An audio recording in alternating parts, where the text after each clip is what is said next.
नमस्कार प्यारे मित्रों, कैसे हैं आप सभी। सेवाट क्लासेस में आप सबों का स्वागत है। हम लोग रीजनिंग में आज आगे बढ़ेंगे तो एक नए चैप्टर की ओर बढ़ेंगे। पिछले क्लास में जो हमने बताया था रीजनिंग में पूर्व धारणा, एजम्पशन, ठीक है ना, उसी से मिलता जुलता ये चैप्टर है। ठीक है, ये है तर्क। किसी मुद्दे पर तर्क करना, बहस करना। तो इसमें दो पक्ष होते हैं। आइए सबसे पहले इस चैप्टर का नाम लिखते हैं, तर्क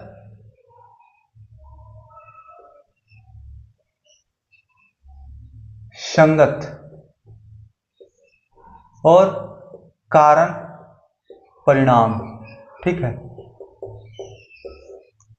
आप अक्सर एग्जाम अगर देते होंगे तो देखते होंगे कि कुछ क्वेश्चंस हैं जिसमें रहता है कि ये फलाने कारण का परिणाम है। ठीक है, ये तर्क सही है, ये तर्क कमजोर है। तो एग्जाम में देखो भाई, दो चीजें होती हैं। जब भी तर्क की चर्चा हो रही होगी, तर्क दिया जा रहा होगा किसी चीज पर, तो कमजोर होगा तर्क और मजबूत तर्क। ठीक है,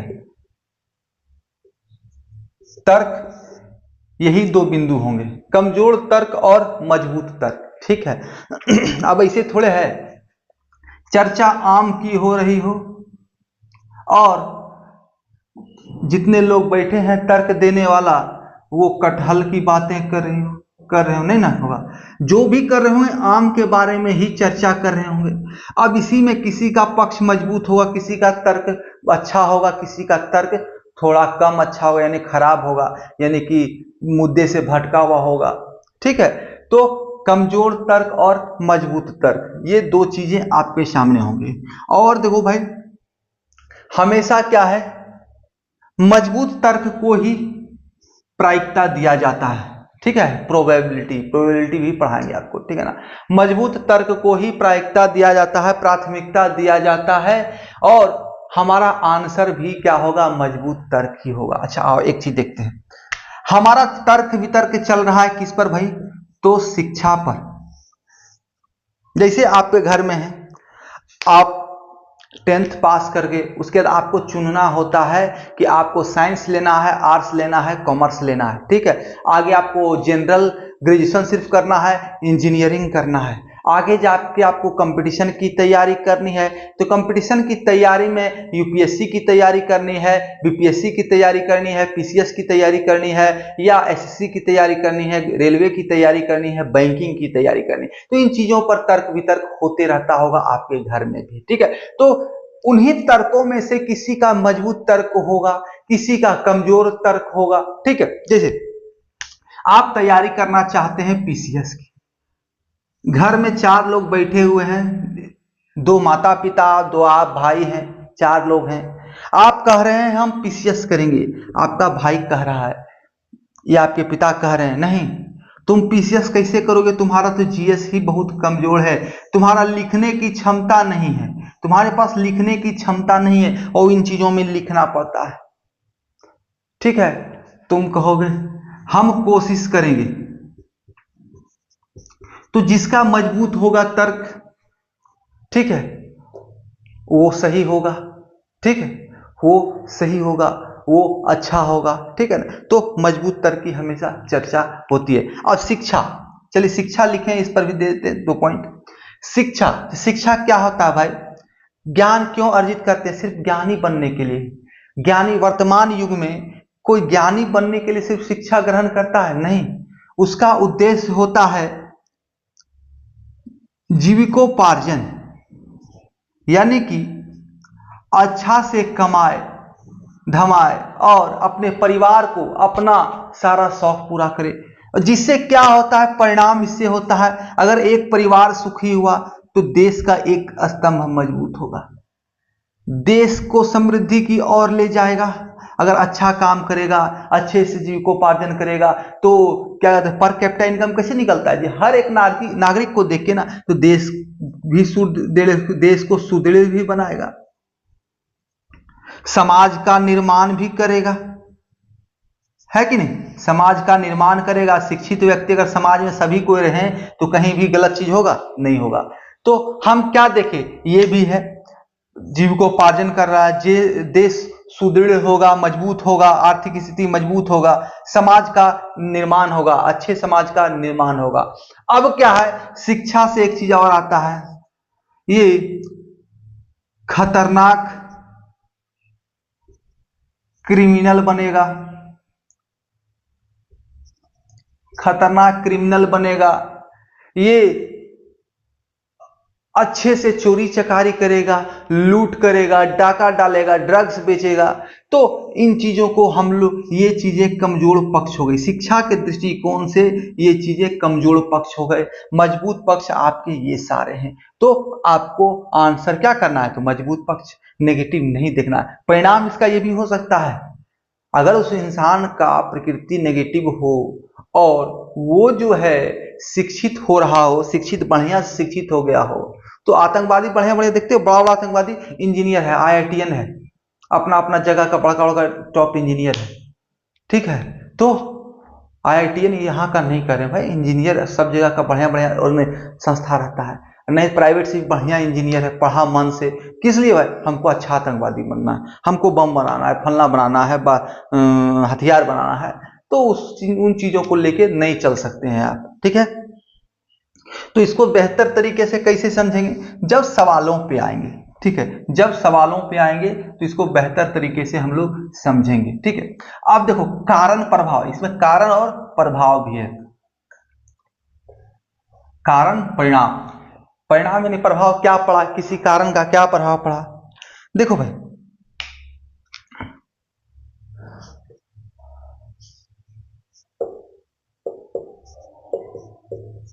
आर्थिक तंगी आ गई, चलो देश का छोड़ दो, किसी परिवार का लेते हैं, किसी परिवार में आर्थिक तंगी आ गई, तो कारण हो गया ये आर्थिक तंगी, ये आर्थिक तंगी आ गई। अब देखो ये कारण है कि परिणाम है, ये अभी पता नहीं चलेगा, आर्थिक तंगी कारण है या परिणाम है पता नहीं चलेगा। देखो आर्थिक तंगी एक कारण है, तो इसका अगर इसको कारण मानते हैं तो देखो परिणाम क्या होगा, उस परिवार में भूखमरी होगी, बच्चे स्कूल नहीं जा पा रहे हैं, स्कूल नहीं जा पा रहे,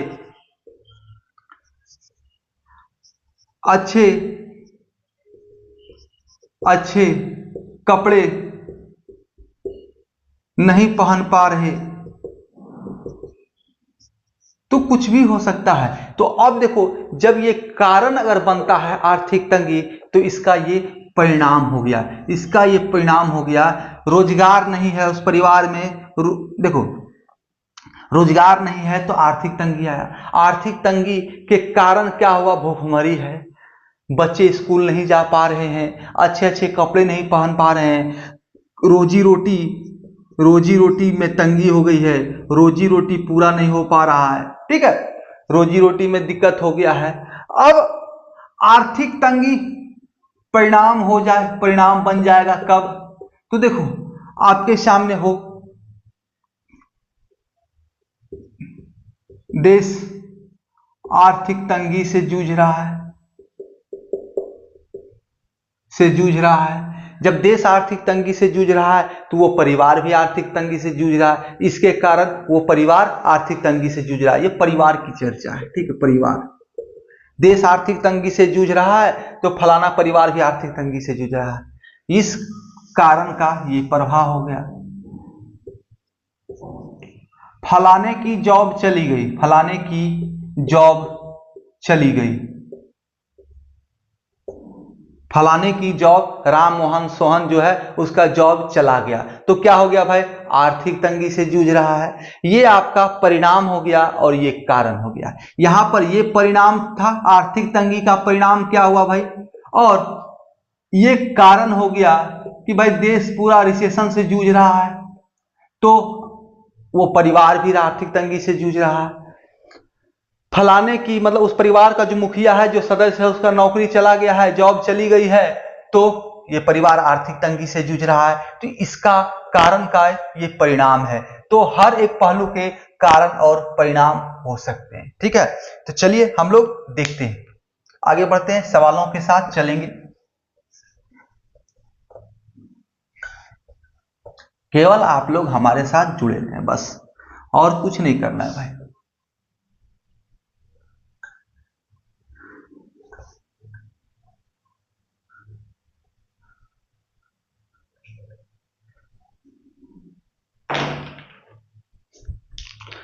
चलिए सवाल हम लोग देखेंगे तो और अच्छा से समझ में आएगा।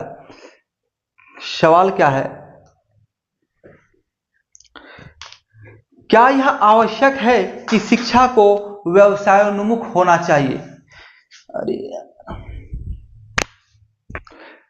सवाल कह रहा है, कथन है आपके सामने, क्या यह आवश्यक है कि शिक्षा को व्यवसायोन्मुख होना चाहिए? आपके सामने दो तर्क दिए हुए हैं, देखिए बोर्ड पर आपके सामने सवाल हमने डाले हुए हैं, ठीक है, पेस्ट किए हुए हैं।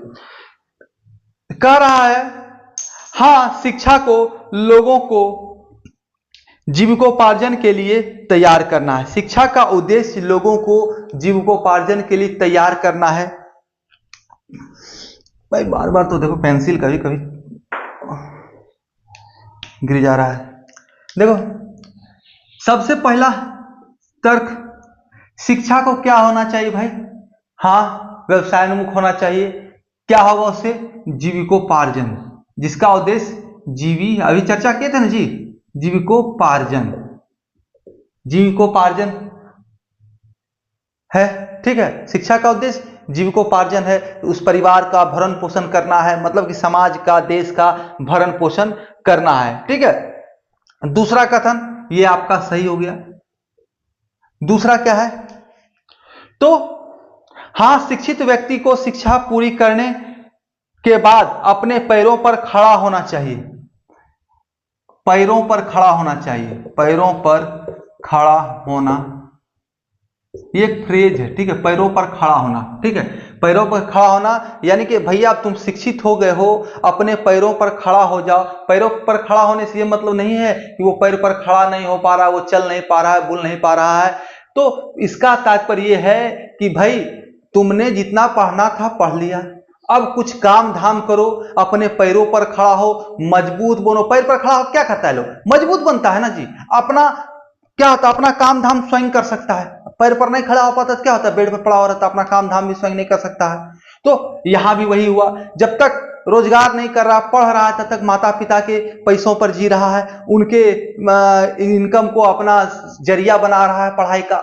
अब पढ़ लिख लिया है तो अपना पैर पर खड़ा हो जाओ, खुद से कमाओ, परिवार का भी मदद करो। ठीक है, तो ये भी सही हो जाएगा, शिक्षा का उद्देश्य एकदम है। यहां पर तर्क करना है, जो भी पॉजिटिव चीजें हैं जो आपके सामने सही संभव लगता है, ये भी एक तरह से अनुमान ही है, एक तरह से अनुमान ही है। आप तर्क करते हैं, चर्चाएं करते हैं, हमेशा अपना समय बर्बाद करते हैं समाज में, कई लोगों के साथ बैठ के, दोस्तों के साथ। यहां पर अपना समय लगाइए ना, अच्छे चीजों के लिए समय लगाइए। आइए अगला देखते हैं, निष्कर्ष क्या है। अरे तर्क क्या है? नहीं, तीसरा कह रहा है नहीं, शिक्षा केवल ज्ञान की प्राप्ति के लिए ही होनी चाहिए। कर केवल व्यवसायोन्मुख नहीं होना चाहिए, केवल ज्ञान के लिए होना चाहिए, ज्ञान प्राप्ति के लिए। अचार डालेगा, ज्ञान लेके खाली अचार डालेगा, भूखल मर जाएगा, एको महीना ना बचेगा वो। अगर खाली ज्ञान उद्देश्य रहेगा तो एक महीना भी नहीं बचेगा वो। अगर देश की 121 करोड़ 120 130 करोड़ आबादी सिर्फ ज्ञान के लिए पढ़े तो पूरा देश डूब जाएगा धरातल में। ठीक है, रसातल में। तो ये कथन गलत है। केवल शब्द नहीं, ज्ञान के लिए होना चाहिए लेकिन केवल नहीं होना चाहिए। यह तर्क और मजबूत और कमजोर तर्क, तर्क दो टाइप का होता है कि एक मजबूत है जिसके बात में वजन है, और एक होता है हल्का है, उड़ जाएगा तुरंत। ठीक है, आज आप चौथा देखते हैं, तो ये हल्का वाला वजह कथन हो गया। तर्क क्या है चौथा? नहीं, कोई कृषि कार्य भी कर सकता है। नहीं, जरूरी नहीं। क्या क्या यह आवश्यक है कि शिक्षा को व्यवसायोन्मुख होना चाहिए कथन था, तो इसका चौथा जो तर्क कह रहा है, नहीं, जरूरी नहीं है कि व्यवसायोन्मुख होना चाहिए, कोई कृषि कार्य भी कर सकता है जहां शिक्षा आवश्यक नहीं है। कह रहा है कि नहीं, व्यवसायोन्मुख होना जरूरी नहीं है, कोई कृषि कार्य भी कर सकता है जहां शिक्षा आवश्यक नहीं है। देखो भाई, सिर्फ कह देता कि कृषि नहीं, कृषि कार्य भी कर सकता है, ठीक है, चल जाता, ये कथन ये तर्क आपका सही हो जाता। लेकिन जहां कह दिया यहां पर कृषि में शिक्षा नहीं चाहिए, शिक्षा आवश्यक नहीं है, तो यहीं पर ये तर्क जो है गलत हो गया। भाई, धरती का हर एक चीज, इस वर्तमान सृष्टि में जो भी चीज है, सबों में शिक्षा की आवश्यकता है। न्यूटन क्या किया? अरे हमको तो आमो नहीं पारने आता है, आम है, ये पेड़ से जब गिरा ना भाई, पेड़ से धरती पर गिर गया, तो इसमें भी लॉ लगा दिया, न्यूटन लॉ। हाँ, इसमें भी न्यूटन अपना लॉ लगा दिया कि पेड़ से क्यों गिर रहा है, गुरुत्वाकर्षण के कारण गिर रहा है। ये नहीं बताया कि भाई पक गया, जड़ इसका पेड़ से जो है जुटा हुआ है, टहनी कमजोर हो गया और आम का वजन बढ़ते गया, ठीक है। अरे भाई, जब कच्चा था आम, जब आम कच्चा था उस समय भी तो गुरुत्वाकर्षण का नियम लगना चाहिए था, है कि नहीं? उसमें गुरुत्वाकर्षण का नियम लगना चाहिए था और गिर जाना चाहिए था, पेड़ में एक भी आम नहीं होना चाहिए था, है कि नहीं? तो ये क्या है, वजन बढ़ते गया, ये कमजोर होते गया और गिर गया। हाँ, एक तर्क है, ऊपर क्यों नहीं गया, ऊपर नहीं गया, नीचे ही गिरा, तो भाई वो गुरुत्वाकर्षण के कारण होता है कि वो नीचे गिरता है, ठीक है। जैसे जिसका वजन बढ़ते जाएगा वो नीचे टानते जाएगा, नीचे खींचते जाएगा, ये गुरुत्वाकर्षण का काम है, ठीक है। लेकिन केवल गुरुत्वाकर्षण बल के कारण गिरता है ये जरूरी नहीं है, क्योंकि ये कच्चा आम है, इसको भी गिरा दो ना, हवा से गिरता है, टूट के गिर जाता है, तो भी गुरुत्वाकर्षण है। जमीन पर आता है, ये गुरुत्वाकर्षण है, ठीक है। तो ये भी तर्क आपका गलत हो गया। भाई, किस पैमाने पर खेतों में खाद छिड़कना चाहिए, किस दूरी पर बीजों को बोना चाहिए, खेतों में कितनी मात्रा में पानी होनी चाहिए, ठीक है, किस सीजन में कौन सा फसल होना चाहिए, सारी शिक्षा डिसाइड करती है। ज्ञान ही नहीं हुआ तो कहां से डिसाइड करोगे भाई? अब वो तो युग है नहीं, पाषाण युग, जहां पर ट्राई करते करते कुछ से कुछ हो रहा था, तो उसी को मान लीजिए हो रहा है, ठीक है। तो वर्तमान में शिक्षा बहुत आवश्यक है, इससे संबंधित कई सारे कोर्सेस भी हैं।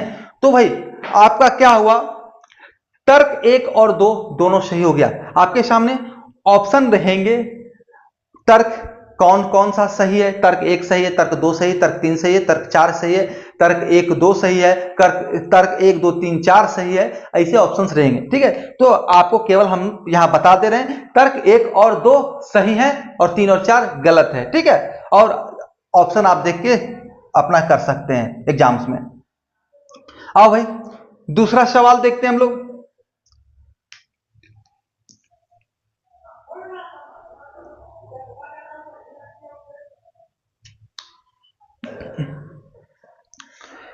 क्या भारत में सभी शारीरिक रूप से स्वस्थ युवक के लिए अल्पावधि सैनिक प्रशिक्षण आवश्यक कर दिया जाना चाहिए, आवश्यक कर देना चाहिए? देखो भाई, बहुत ही बढ़िया क्वेश्चन है, बहुत बढ़िया सवाल है। इजराइल वगैरह में देश का हर एक नागरिक वहां सैनिक है, ठीक है। अफगानिस्तान में एक समय था, कहा जाता था अफगानिस्तान को जीतना बहुत मुश्किल है, भारत को सबसे ज्यादा जो है लूटने वाला अफगानी ही था, अफगान शासक, ठीक है। नादिर शाह हो या शेरशाह सूरी हो, कोई भी हो, अफगान शासक है, आपका बाबर आया, सब वहीं से आया। तो अफगानिस्तान के बारे में कहा जाता था कि वहां पर हर एक नागरिक योद्धा था, हर एक नागरिक लड़ाई करने वाला था, लुटेरा था, ठीक है। तो आपको जो है उसको नहीं हराया सकता है। इजराइल है, ब्रिटेन में देखे ना, राजघराने से लोग जाते हैं सेना में, अच्छे पोस्ट भले ही लेते हो लेकिन सेना में जाते हैं, ट्रेनिंग करते हैं, ठीक है। आइए, तो तर्क पहला कह रहा है, हां, भारतीय सैन्य दल में जवानों तथा अधिकारियों की बड़ी आवश्यकता है। तर्क, बहुत आवश्यकता है जवानों और अधिकारियों की, जवानों और अधिकारियों की आवश्यकता है। हाँ एकदम आवश्यकता है भाई, तब तो इतना बहाली हो रहा है, तब तो हर साल बहाली आता है। आवश्यकता है तभी तो बहाली आता है, तो हर एक नागरिक को आवश्यक कर दो ना भाई, आवश्यक कर दो, एकदम सही है। दूसरा, आवश्यकता नहीं होती तो हर एक साल बहाली तो नहीं आता, और देश है तो सेना है, बॉर्डर है तो सेना है, और सेना है तो आवश्यकता हमेशा पड़ेगा। तो आवश्यक कर देगा कि सबों को, जो जवान है, स्वस्थ हैं, शारीरिक रूप से बढ़िया है युवक, उसको सैनिक प्रशिक्षण दिया जाए। ठीक है, जब भी आवश्यकता पड़ेगा तो वो जा सके। कारगिल युद्ध हुआ, उसमें था ना जी, आवश्यकता पड़ा था, एक बार में ही बहुत सारे सैनिकों को ले जाया गया, बहाली किया गया बड़े पैमाने पर। अब क्या दूसरा, हाँ फिर दूसरा तर्क कर, हाँ इससे युवाओं में अनुशासन एवं राष्ट्रीय अस्मिता का संचार होगा।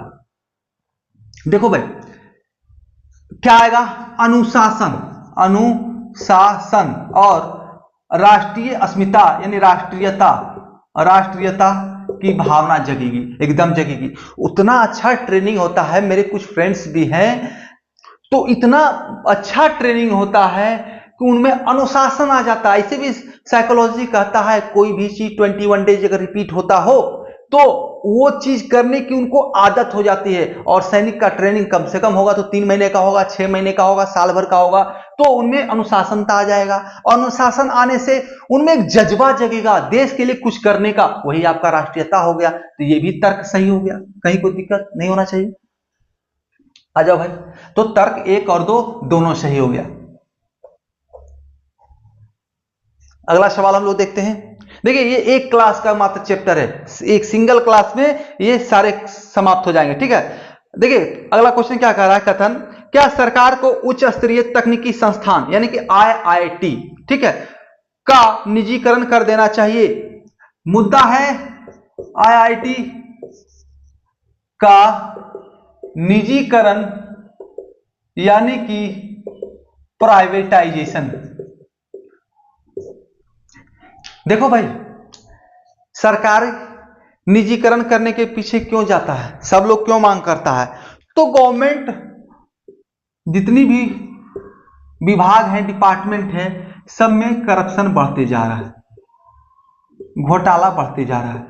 लेकिन एक चीज बता देता हूं, अगर प्राइवेटाइजेशन हो गया, अगर पूरा देश प्राइवेटाइजेशन हो गया तो कोई नियंत्रण करने वाला नहीं रहेगा। यहां पर करप्शन कितना भी हो फिर भी एक नियंत्रण है, एक डर है सरकार का। जहां प्राइवेट हो गया कोई डर नहीं रहेगा, करप्शन जो है चरम सीमा पर रहेगा, फिर इस करप्शन को रोकने वाला कोई नहीं रहेगा। ठीक है, आप प्राइवेट बसेस को लो और आप सरकारी बसेस को लो, दोनों का भाड़ा देखो, प्राइवेट बस को कंट्रोल कर सकता है कोई? भाई हमने 20 लाख रुपया लगाया है, हमारा मर्जी, हमारा ऑर्गेनाइजेशन जो है, हमारा जो यूनियन है वो डिसाइड करेगा, ना कि सरकार। ठीक है, तो आपका भाई प्राइवेटाइजेशन सबसे खराब चीज है, सबसे खराब चीज है। क्यों? क्योंकि गवर्नमेंट ऑर्गेनाइजेशन जो है एक कंट्रोलिंग का काम करता है, कंट्रोल करता है और बहुत सारे नौकरियों को बहाल करता है। ठीक है, रोजगार के अवसर प्रदान करता है। जिस क्लर्क का सैलरी सरकारी डिपार्टमेंट में 30 से 35 हजार है न्यू ज्वाइनिंग में, वही जो है प्राइवेट में क्या होता है भाई, प्राइवेट में, ये गवर्नमेंट में इतना होता है और प्राइवेट में क्या है 90% इंप्लॉय को 10 to 20,000 में 10K to 20K में घटाया जाता है। ये क्या है, मोनोपोली है कि नहीं? मिनिमम वेज को भी नहीं फॉलो करते हैं वो लोग, मिनिमम वेज को भी वो फॉलो नहीं करते हैं। ठीक है, तो प्राइवेटाइजेशन कहीं से सही नहीं है, यहां पर महा करप्शन चालू होगा, महा घोटाला चालू होगा। ठीक है, और सरकारी में क्या है, डर भी है, पकड़ाते भी लोग हैं, आए दिन जो गलत करते हैं वो जेल की हवा भी खाते हैं। तो प्राइवेटाइजेशन कहीं से सही नहीं है। इससे संबंधित जो भी तर्क होगा पॉजिटिव में वो गलत होगा। कारा तर्क नंबर 1, हाँ निजीकरण से ये संस्थाएं आर्थिक रूप से मजबूत होगी, प्रतिस्पर्धात्मक एवं गुणवत्ता उन्मुख हो जाएंगे। कहां से होगा भाई, नहीं होगा। प्राइवेटाइजेशन कहीं से सही ही नहीं है, आर्थिक रूप से मजबूत, प्रतिस्पर्धात्मक, गुणवत्ता उन्मुख हो जाएंगे।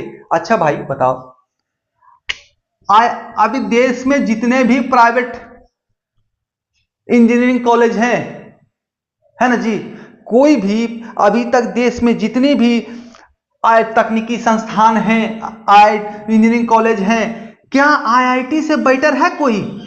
सारी दुनिया आईआईटी के पीछे पड़ी हुई है। भारत के 99% युवक जो कि इंजीनियरिंग की तैयारी करना चाहते हैं वो आईआईटी की ओर भाग रहे हैं। तो इससे ज्यादा प्रतिस्पर्धात्मक कहां से होगा भाई? सबसे ज्यादा टैलेंटेड लोग यहां से आ रहे हैं, सबसे ज्यादा टैलेंटेड टीचर यहां पे हैं, तो इसको निजीकरण करके क्या प्रतिस्पर्धा बढ़ाओगे भाई? हाँ, इसके प्रतिस्पर्धा में तो लोग हैं, जितने देश के इंजीनियरिंग कॉलेज हैं इसके प्रतिस्पर्धा में हैं। और ये देश के बच्चों को कम पैसे में अच्छी शिक्षा देने का काम करता है, जो टैलेंटेड बच्चे हैं। और टैलेंट मर जाएगा जिस दिन इसका प्राइवेटाइजेशन हो जाएगा, उस दिन देश का टैलेंट मर जाएगा। ठीक है, क्योंकि देखो भाई कितने ऐसे संस्थान हैं, बेंगलोर चले जाओ, उड़ीसा चले जाओ, जहां के 20 लाख 25 लाख में जाके एडमिशन होते हैं इंजीनियरिंग में। ठीक है ना।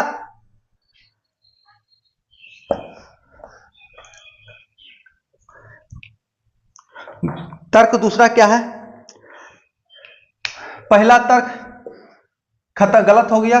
दूसरा तर्क, हां निजीकरण नए युग का मूल मंत्र है, क्या इसके बिना हम होड़ में रह सकते हैं? एकदम रह सकते हैं, एकदम रह सकते हैं। कुछ चीजों को निजीकरण नहीं किया जा सकता है। कुछ चीजें जो है, कुछ डिपार्टमेंट्स जो है, वो देश के हर एक अपने से संबंधित डिपार्टमेंट पर कंट्रोल रखे रहता है, नियंत्रक का काम करता है कुछ। ठीक है ना।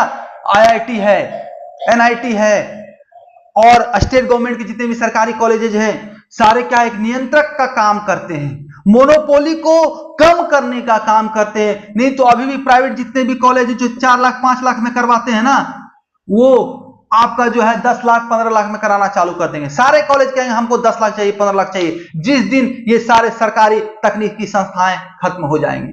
ठीक है, तो एकदम है, निजीकरण नए युग का मूल मंत्र कभी नहीं हो सकता है, कभी भी नहीं हो सकता है। ठीक है, क्योंकि भाई एक नजरिया ये है, समाज में तरह तरह के लोग हैं जिनका आय जो है भिन्न भिन्न है, आय जो है भिन्न भिन्न है, और ये भिन्न भिन्न आय वालों को सहायता करता है यहां तक पहुंचने में। केवल टैलेंट होना चाहिए।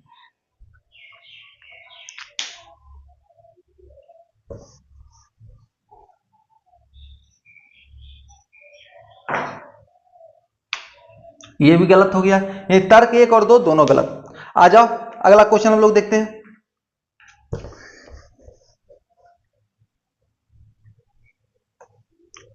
कह रहा है, क्या किसी संगठन में आंतरिक प्रोन्नति के लिए केवल उच्च योग्यता ज्यादा महत्वपूर्ण है? हायर एजुकेशन, हाँ, इंजीनियरिंग करके आया हुआ है, एमटेक है, बीटेक है, क्या यही लोग एमटेक बीटेक एमबीए सीए यही लोग केवल कंपनी चलाते हैं क्या? ये बाह्य रूप से मजबूत करते हैं, बाह्य रूप से मजबूत कर सकते हैं। आंतरिक मजबूत जो है वो कौन करेगा? आंतरिक मजबूत कौन करेगा?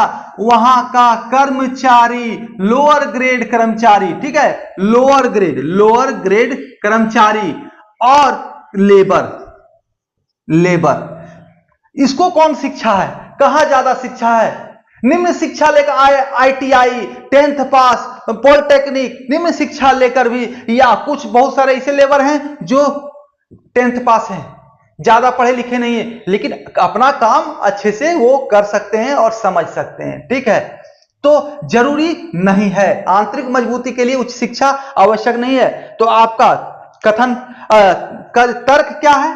पहला तर्क कह रहा, हाँ क्यों नहीं, वास्तव में उच्च योग्यता अन्य कारकों से ज्यादा महत्वपूर्ण है। गलत है, गलत है, एकदम बिल्कुल गलत है। प्रोडक्शन बंद हो जाएगा। आंतरिक मजबूती कहां? यहाँ आंतरिक मजबूती की चर्चा हो रही है ना, बाह्य मजबूती नहीं ना। बाह्य मजबूती क्या होता है? उसको मार्केट तक पहुंचाना, कोई भी प्रोडक्ट को मार्केट तक कैसे आसानी से पहुंचा सके, कैसे उसको सेलिंग कर सके, वहां उच्च योग्यता हो सकता है, लेकिन यहां पर नहीं। वहां पर दिमाग लगता है कि भाई इसका ब्रांडिंग ऐसे किया जाए, इसका पैकेजिंग ऐसे किया जाए, इसका ये ऐसे किया जाए, इसको वहां पर पहुंचाया जाए, इसके लिए एडवर्टीजमेंट ऐसे किया जाए। तो वहां पर हाई ब्रेन की जरूरत पड़ती है, लेकिन आंतरिक मजबूती के लिए जब प्रोडक्शन ही नहीं होगा तो आंतरिक मजबूती होगा कहां से भाई? तो वो लेबर करते हैं। तो आपका तर्क नंबर 1 खत्म हो गया। नहीं, तर्क 2 कह रहा है नहीं, प्रदर्शन में गुणवत्ता एवं अन्य कारकों से ज्यादा महत्वपूर्ण है। प्रदर्शन में गुणवत्ता एवं अन्य कारक ज्यादा महत्वपूर्ण है उच्च योग्यता के मुकाबले, जहां तक कि आंतरिक प्रोन्नति का प्रश्न है। गलत। अच्छा, सही। क्या कह रहा है? प्रदर्शन में गुणवत्ता एवं अन्य कारक ज्यादा महत्वपूर्ण है। प्रदर्शन में गुणवत्ता क्या होगा? प्रोडक्शन। ये प्रदर्शन क्या हुआ जी इसका? कोई किसी भी कंपनी का प्रोडक्शन क्या है? आउटपुट। प्रोडक्शन। तो प्रोडक्शन और अन्य कारक ज्यादा महत्वपूर्ण है, ठीक है, उच्च योग्यता के मुकाबले, जहां की आंतरिक प्रोन्नति का प्रश्न है। जहां भी आंतरिक मजबूती हो, आंतरिक उन्नति की बात चल रही हो, वहां प्रोडक्शन ज्यादा महत्वपूर्ण है, ठीक है। चलो भाई, तो आपका तर्क नंबर 2 सही हो जाएगा और तर्क नंबर 1 गलत।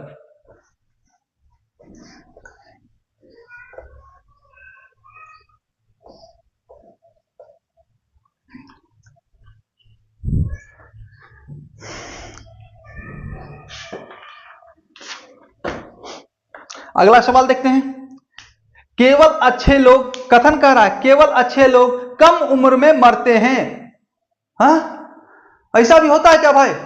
मरने से भी कम उम्र का है क्या ताल्लुक, ज्यादा उम्र का? अच्छे लोग और बुरे लोग, मरने का भी अच्छा और बुरा से क्या मतलब है? और ऊपर से मरने का होता भी तो बुरा लोग जल्दी मरेगा भाई। भगवान उसको, अगर भगवान है वो देखेंगे तो बुरा लोग को जल्दी ले जाएंगे, उसका पाप कर रहा है। अच्छा लोग को क्यों ले जाएंगे? हाँ, स्वास्थ्य का रहता तो बात अलग था।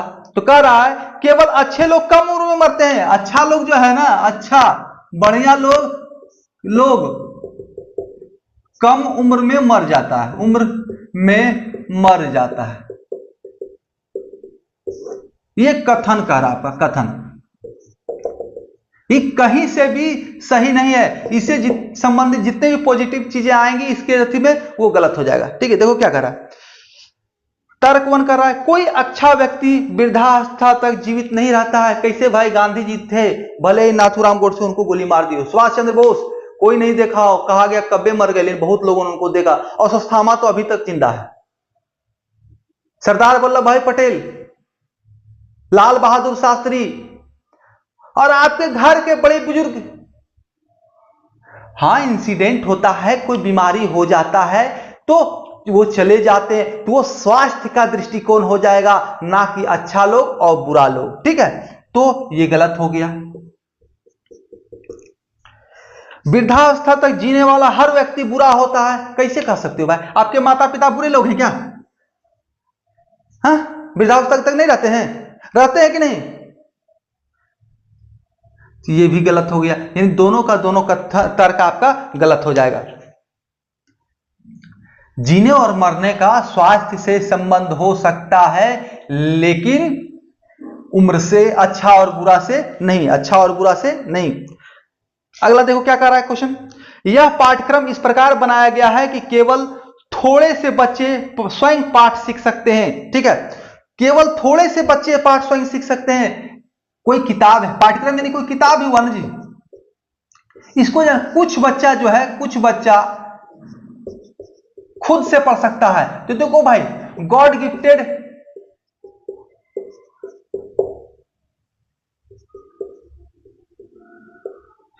कुछ बच्चा गॉड गिफ्टेड होता है, 5वें वर्ष में पूरा गीता और रामायण याद होता है उसको, तो उसकी चर्चा हमें नहीं करनी है, हमें मास लेवल पर सभी बच्चों की चर्चा करनी है। मानो अगर 100 बच्चा है और उसमें 5वें बच्चा अगर पढ़ रहा है खुद से और 95 बच्चा तो खुद से नहीं पढ़ा, तो पाठ्यक्रम को कौन पढ़ाएगा? टीचर यहीं पर हो गया। अब जिस तर्क में होगा टीचर वही सही होगा। क्या कह रहा है देखो, तर्क नंबर 1 कह रहा है इस पाठ्यक्रम को सीखना सभी बच्चों के लिए वांछनीय है। इस पाठ्यक्रम को सीखना सभी बच्चों के लिए वांछनीय है, ये कहीं चर्चा नहीं है। सभी बच्चों को सीखना है, ये कहीं भी चर्चा में नहीं है। इस चीज को कहीं भी आप नहीं कह सकते हैं, ठीक है।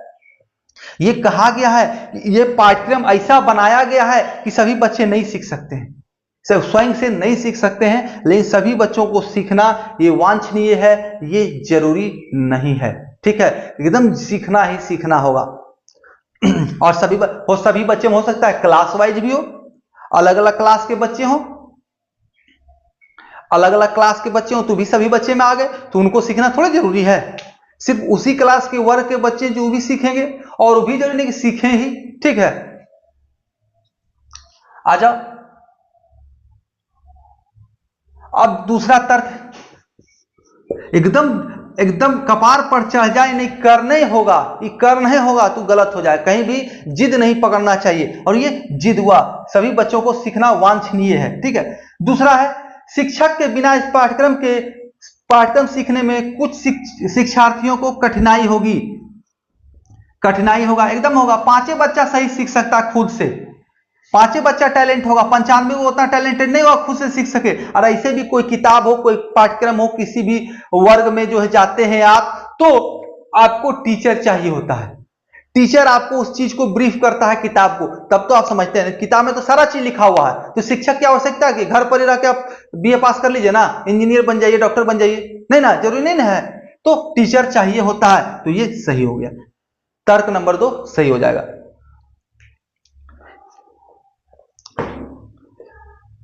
अब देखो भाई, मिटाते हैं इसको।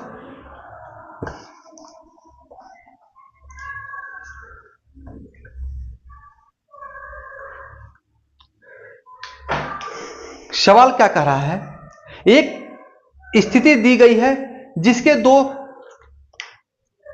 छोड़ो यार, इसको छोड़ दो, हम लोग डायरेक्ट पढ़ते हैं। प्रवचन देगा, प्रवचन से मतलब ही नहीं रखना कि कथन के अनुसार निष्कर्ष पर चर्चा करना, मालूम है जाए, है कि नहीं।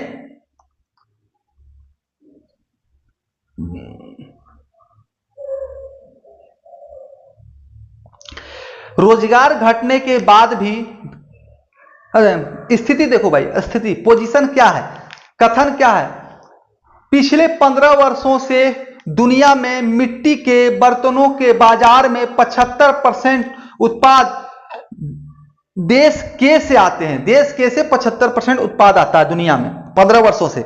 देश के मिट्टी के बर्तन उद्योग में पिछले 3 वर्षों से हर साल रोजगार में 5 से 9% की लगातार गिरावट हो रही है। ठीक है, गिरावट हो रही है। आ जाओ देखते हैं, कथन कह रहा है देश के 15 वर्ष से जो है, 15 वर्ष से जो है ये दुनिया में जो है 75% मिट्टी का बर्तन देता है, 75% मिट्टी का बर्तन उपलब्ध कराता है। और इसी में दूसरा है, इसी में दूसरा भी कथन है, एक ही कथन में 2 मुद्दे हैं लेकिन 2 अलग अलग चीजें हैं। हालांकि देश के पिछला कर लो भाई, पिछले 3 वर्षों से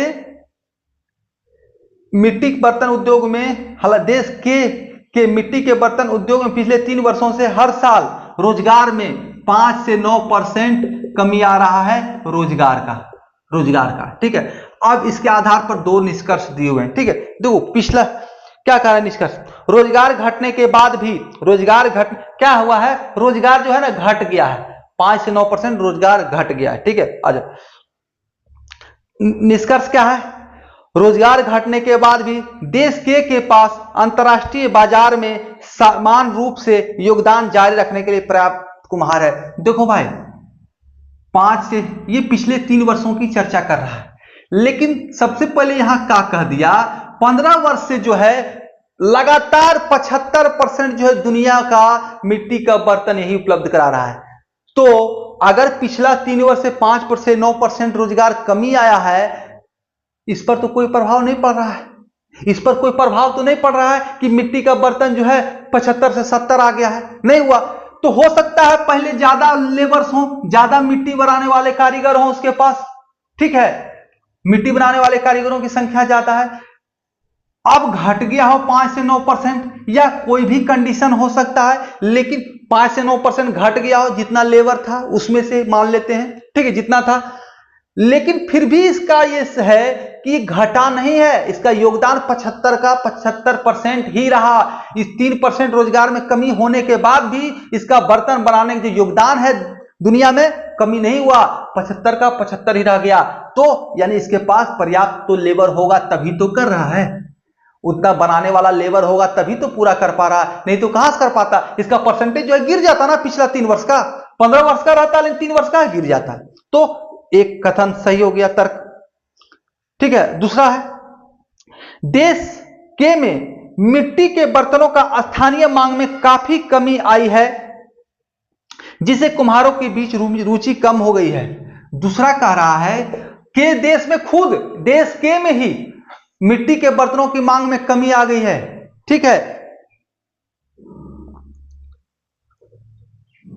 जिससे कुम्हारों के बीच रुचि कम हुई है। अरे भाई, मांग कम नहीं है, मांग कम नहीं है। मांग कम अगर रहता तो इसका देश के भी तो दुनिया के अंदर ही आता है ना, देश के भी दुनिया से बाहर थोड़े ही है, दुनिया से बाहर है, नहीं है। तो 75% अपना योगदान ही देते जा रहा, यानी मांग तो उतना ही है लेकिन रोजगार कम हुआ है, ये माना जा सकता है। तो मांग में कमी हुई है ये कहीं दिखा नहीं रहा, क्योंकि ये रेट जो है 75% ये घट नहीं रहा, 75 का 75 है। जहां रहता कि मांग की चर्चा नहीं होता, सिर्फ कहता रुचि में कमी आई है, तो ये हो सकता था रोजगार में कम हो रहा, ठीक है, ये मान सकते थे। लेकिन ये कहेगा मांग में कम हुआ, तो मांग कम नहीं हुआ है, 75 का 75% ही स्थिर है, ठीक है। तो आपका निष्कर्ष नंबर 1 सही हो जाएगा और निष्कर्ष 2 गलत हो जाएगा।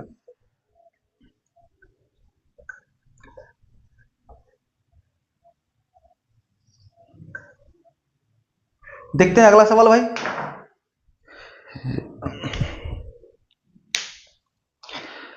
देखो क्या है, दो कथन है, ठीक है, और दोनों कथन जो है खुद का कारण और प्रभाव है, ठीक है। खुद का कारण और प्रभाव हो सकता है पहला दूसरे का कारण और दूसरा पहले का प्रभाव, यानी परिणाम हो सकता है, या पहला परिणाम होगा दूसरा कारण, या पहला कारण दूसरा परिणाम, कुछ भी हो सकता है। चलिए हम लोग को इसको समझना होगा। रोज क्या कर रहा है, पिछले 3 वर्षों से राज्य एम ने राज्य की कृषि उपज में तीव्र और वास्तविक गिरावट दर्ज की है। पहला कह रहा है, आओ लिखते हैं।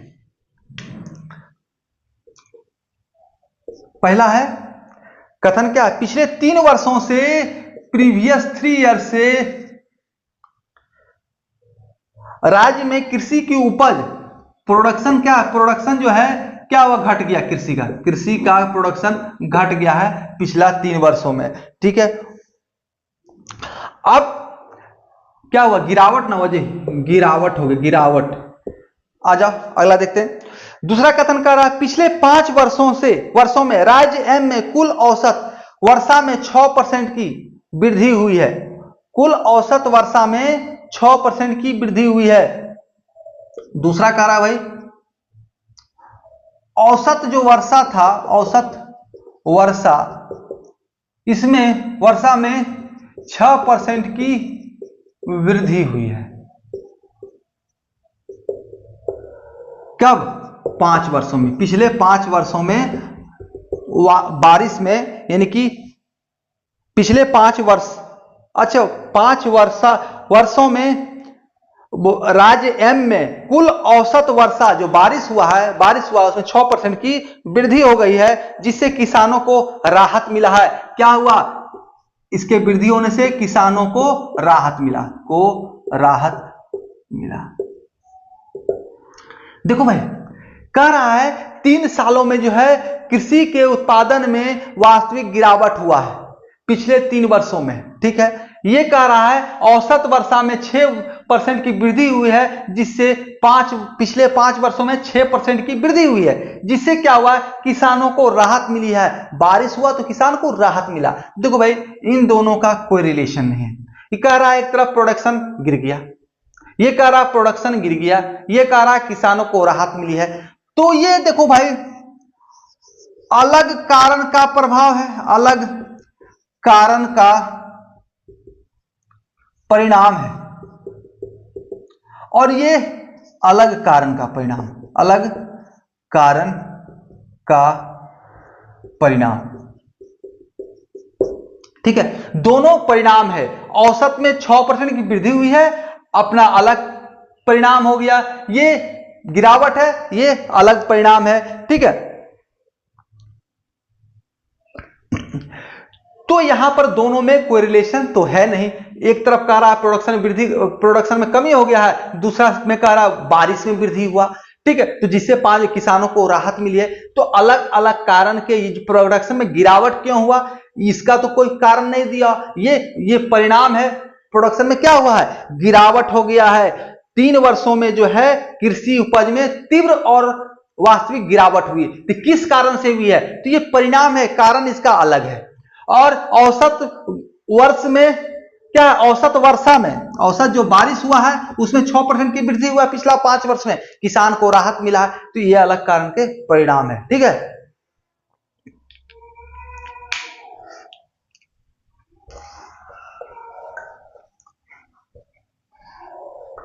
इसमें ऑप्शन नंबर 4, 1 और 2 दोनों स्वतंत्र कारणों के प्रभाव है, ठीक है।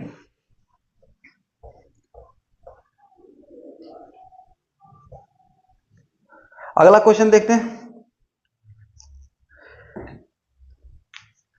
फिर 2 कथन है, वही कारण और प्रभाव वाले। पिछले 2 वर्षों में कंपनी पी के 22% कर्मचारियों को नौकरी से निकाला गया। कथन 1 कह रहा है पिछले कितने सालों से, प्रीवियस 2 वर्षों में 22% कर्मचारी को निकाला गया, कर्मचारी को निकाला गया। देखिए क्वेश्चन आपके सामने पेस्ट है, ठीक है, फिर भी लिख दिया 22% कर्मचारियों को निकाला गया पिछले 2 वर्षों में। दूसरा कथन कह रहा है पिछले 2 वर्षों में कंपनी पी ने अपनी कई प्रमुख संपत्तियों को बेच दिया, अपना संपत्ति बेच दिया, महत्वपूर्ण संपत्ति को कंपनी पी जो है बेच दिया। तो देखो भाई क्या हुआ, 2 वर्ष में 22% कर्मचारी को निकाल दिया, तो ये क्या हुआ, प्रभाव हुआ, परिणाम हुआ, लेकिन इसका कोई कारण तो होगा, हो सकता है लॉस हुआ हो, कंपनी को लॉस हुआ है। अब कंपनी को जिस सेक्टर में लॉस हुआ है उस सेक्टर से संबंधित संपत्तियों को बेच दिया, उस सेक्टर से संबंधित संपत्तियों को बेच दिया। तो क्या हो गया, कर्मचारी को क्यों निकालेगा भाई, तो उसको लॉस हो रहा है, कंपनी को लॉस हो रहा है, ऑर्गेनाइजेशन को घाटा हो रहा है। और जब घाटा हो रहा है तो यूनिट होता है, हो सकता है फलाने यूनिट में घाटा हो रहा हो, तो वहां की संपत्ति को बेच दिया। तो ये क्या हुआ, समान कारण के, एक ही कारण के 2 अलग अलग परिणाम हैं, स्वतंत्र कारण के परिणाम। 1 और 2 दोनों एक उभयनिष्ठ कारण के परिणाम, यानी एक ही कारण के ये दोनों परिणाम हैं, ठीक है। कहीं कोई दिक्कत। अब देखो भाई मेरा क्लास अच्छा लगे भाई तो लाइक शेयर सब्सक्राइब करना, कुछ सजेशंस हो तो कमेंट अवश्य करना, सजेशन देने से चूकना नहीं है। आप सभी प्यारे मित्रों का हमारे साथ बने रहने के लिए बहुत बहुत धन्यवाद।